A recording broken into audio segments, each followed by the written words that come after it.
everybody, welcome back to the channel. Today I'm going to be covering a free mobile photo editor named Pixlr. Now, I've covered the website version of Pixlr in the past, but I haven't tried any mobile editors. As I know, many of you likely can't afford Photoshop or might not even have access to a computer. This video is aimed at going over the pros and the cons of using Pixlr. Without any further delay, let's jump right into this review. To start out, I have to say I really appreciate the simplicity of the user interface for Pixlr. It's easy to see where tools are at, and it doesn't feel too busy or overbearing like some editing apps tend to be, namely Photoshop, and I guess the Pixlr website version. There are just so many options for you to choose from, and you might get a little confused about what does what. You don't have any of those issues, or at least very few of them, using the Pixlr mobile app. And you'll see more of what I mean in a moment when I go into the actual editing. But for now, I want to mention the templates Pixlr offers. While they likely aren't too useful for you in regards to Discord, YouTube, Twitter, or Twitch banners, I was honestly very surprised at how well the templates looked. You can simply drop in a picture and you'll have a variety of options in regards to layouts and colors to have design best fit your needs. These templates are definitely best used for platforms like Instagram, but I really commend them on their ease of usability. Moving on to banners. I first tried to mess around with making a regular channel banner for Discord that you could post in an info channel to help keep it organized.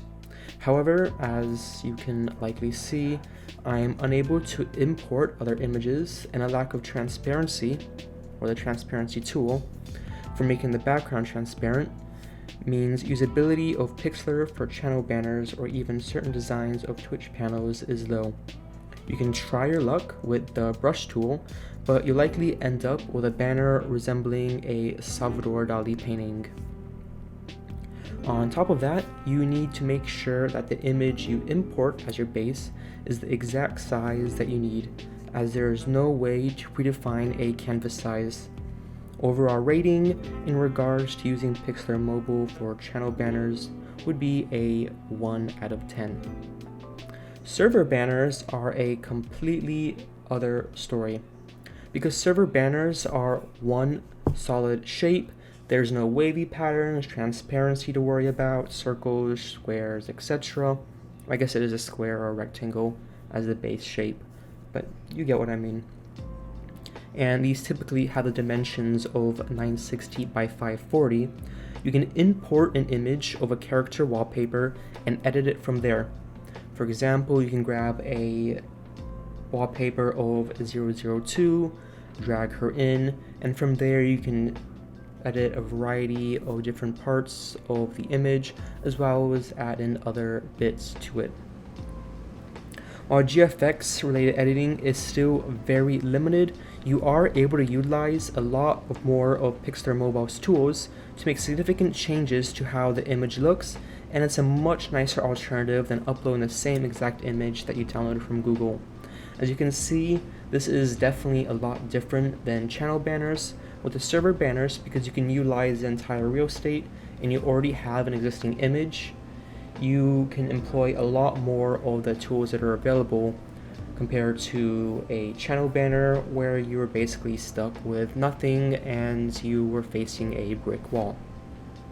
Keep in mind, some tools are locked behind a paywall, which is completely understandable, but there should be plenty of free tools at your disposal that you shouldn't be tempted to even think about purchasing any of the tools that are locked. I believe the only tools that are locked are just different frames for your image, and the free frames that are available are more than enough to meet all of your needs.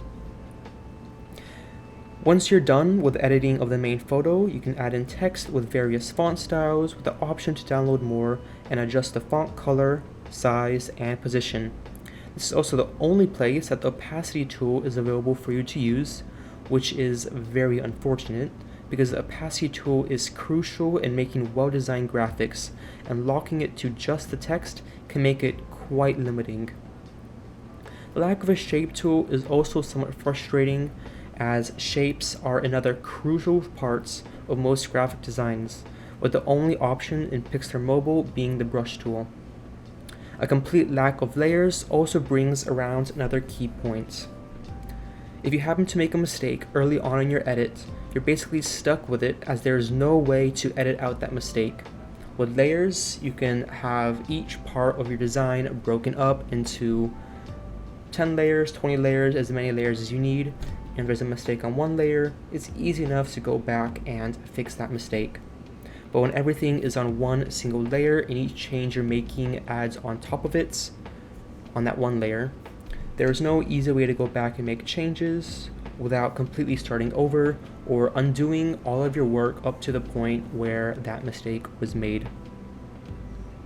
Though even with its flaws, Pixlr Mobile is definitely at least usable when it comes to Discord server banners, and tools like double exposure can lead to some interesting effects. For editing server banners, I'd give Pixlr a 3 out of 10. Overall, Pixlr Mobile is definitely intended to just edit things like Instagram photos or photos of the real world, and in that regard, it has a solid 9 out of 10. Due to how many options you have in editing the image and the clean layout of the user interface. As for everything else, unless you really can't get a hold of a computer, then I recommend you stick to designs that don't require transparency, layers, or any other complex tools to make.